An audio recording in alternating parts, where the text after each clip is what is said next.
Fala aí, fiel, tudo certo com vocês? Bom, agora nas oitavas de final da Sul-Americana, o Corinthians conheceu os detalhes da decisão contra o Newell's Old Boys da Argentina. E como eu já tinha falado aqui no canal antes, o Corinthians vai decidir todas as partidas fora de casa até a final por ter vindo da Libertadores. A não ser, é claro, que pegue um time que também veio da Liberta e tenha feito uma campanha pior que a nossa. E no caso, só poderia acontecer numa eventual semifinal contra o Libertad do Paraguai. Ou seja, vai decidir todas fora de casa, né? Duvido muito que o Libertad vai passar. Enfim, seguindo essa lógica, o primeiro jogo contra eles da Arena será na próxima semana, dia 1 de agosto. E o jogo da volta, na outra semana, foi marcado para o dia 8 de agosto no estádio Marcelo Bielsa. Por sinal, tem tudo a ver com o treinador argentino, tá? Ele teve uma passagem por lá, marcou história e o estádio foi batizado com o seu nome. E outra coisa, a capacidade de lá é de 42 mil pessoas. Então, se mantiverem a molecada, e é até uma pergunta que eu vou fazer mais pra frente, né? Se o Corinthians ainda tem que continuar usando o time reserva ou se já tem que dar uma mescladinha ali. Enfim, de todo jeito, 42 mil pessoas e pressão essa garotada não deve sofrer lá, porque pra quem acabou de tomar um apavoro para mais de 70 mil pessoas lá no Peru, fora a briga que teve no final, bater de frente com esses argentinos aí, pra mim, tá tranquilo. Fechou?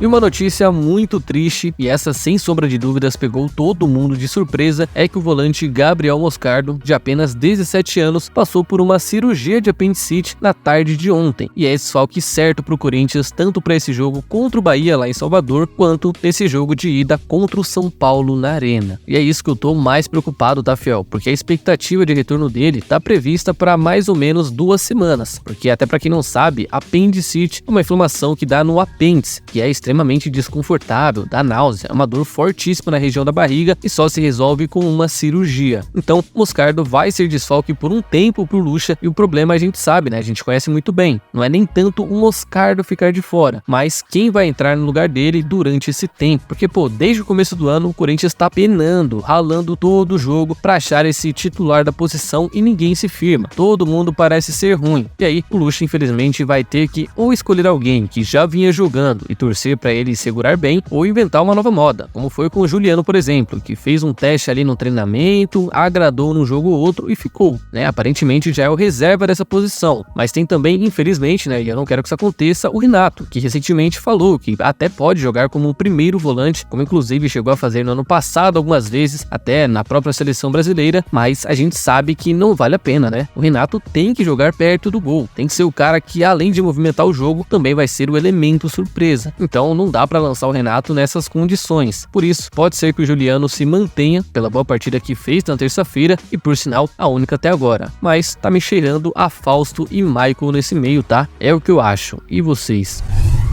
Bom, e até por falar em Corinthians e Bahia, o Corinthians finalizou aí a sua preparação para esse jogo que vai anteceder a partida de ida contra o São Paulo pela Copa do Brasil nesta terça-feira. E pelo que parece, o São Paulo não vai nem poupar contra o Cuiabá. Os caras vão com tudo, não estão nem aí, mesmo estando mais confortável na tabela do que a gente. Ou seja, porque o Corinthians, que tá brigando lá embaixo, contra o adversário direto nessa briga, pode usar o time reserva lá em Salvador. Mas nem a pau. Óbvio que o Lucha não vai jogar com o time reserva, vai por força máxima também, independente se o jogo será 3 dias depois, porque o que esse time já perdeu de pontos no Brasileiro não pode nem se dar ao luxo de poupar em um jogo como esses. Vai jogar quem tiver de jogar, e se der para construir um bom resultado no primeiro tempo, fazer ali 2-0 quem sabe, aí sim já dá para administrar melhor depois. Por isso que, além do Moscardo e do Guedes, que tá suspenso, é provável que o Corinthians vá sim com força máxima para esse confronto, tendo inclusive a presença de Renato Augusto e Matias Rojas, que pô, deixou uma impressão maravilhosa em sua estreia e eu espero muito que ele se mantenha assim. Então, uma provável escalação minha para esse jogo é a seguinte: Cássio, Fagner, Gil, Murilo e Fábio Santos, Fausto Vera, Renato Augusto e Maicon, Rojas e Yuri Alberto, e aí na esquerda, no lugar do Guedes, eu realmente não sei, porque pode ser qualquer um, tá? O mais óbvio que dá para dizer é o Adson, mas pode ser que seja o Wesley, o Maicon improvisado, e aí no meio jogaria o Matheus Araújo, o Ron Oliveira, enfim, até onde eu sei deve ser isso. Mas comentem aí quem vocês acham que deve ser o substituto do Moscardo e quem deve jogar no lugar do Guedes nesse jogo contra o Bahia. Fechou?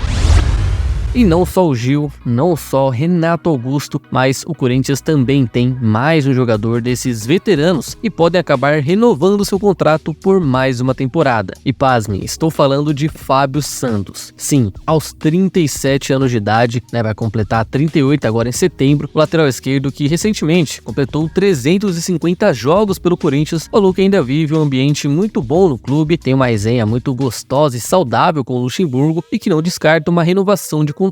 Pois é, atualmente ele é visto não só como um cara experiente no elenco, um jogador que conhece muito bem onde está pisando, como é o pai da garotada que sobe da base. Você vê aí, praticamente todo mundo que sobe e fala da relação com os mais velhos, o Fábio Santos é sempre o mais citado. Eu não sei se isso interfere diretamente nele renovar ou não, mas a vontade dele é bem clara, continuar jogando futebol e de preferência no Corinthians, porque a ideia dele é de se aposentar aqui. E assim, tudo bem e ótimo que ele é um cara que nunca se lesionou. Eu acho que desde que ele retornou do Galo em 2020, nunca teve um problema de lesão, pelo menos não que a gente saiba. Mas é um cara que, assim como o Gil, tá claramente perdendo pra toda a molecada mais jovem. Você vê aí que, qualquer moleque, ou nem tanto, deita e rola em cima dos dois num contra um, né? Se puxar o Fábio Santos na lateral, o Fábio Santos não aguenta, perde todas. O Gil, a mesma coisa. Então, pra que continuar jogando, né? Já conquistou muita coisa, já fez demais, já fez muita história. Aposenta logo e aproveita a família, já deu, né?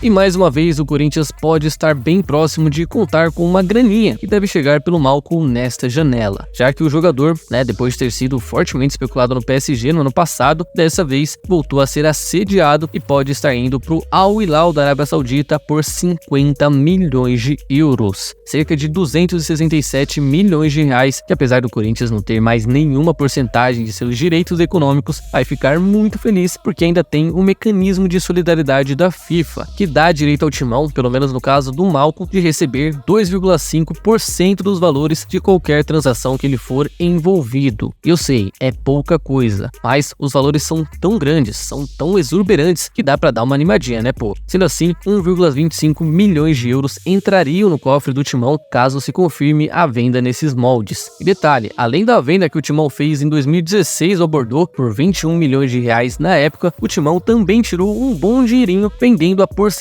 dele ao Bordeaux e vendo ele se transferir 2 vezes desde que saiu, totalizando mais ou menos 44 milhões de reais, certo? É pouco, ou se é, mas é o que tá tendo e não dá pra reclamar, né? Se ele for vendido mesmo, já é mais um dinheirinho entrando, eu imagino que ele vai evaporar no mesmo mês também, infelizmente, né? Então, fiel, é isso por hoje. E antes de vocês saírem do vídeo, não se esqueça de deixar a curtida e se inscrever no canal, que já vai estar me ajudando demais e vai contribuir para mais vídeos por aqui, certo? Espero vocês numa próxima, tamo junto e vai, Corinthians!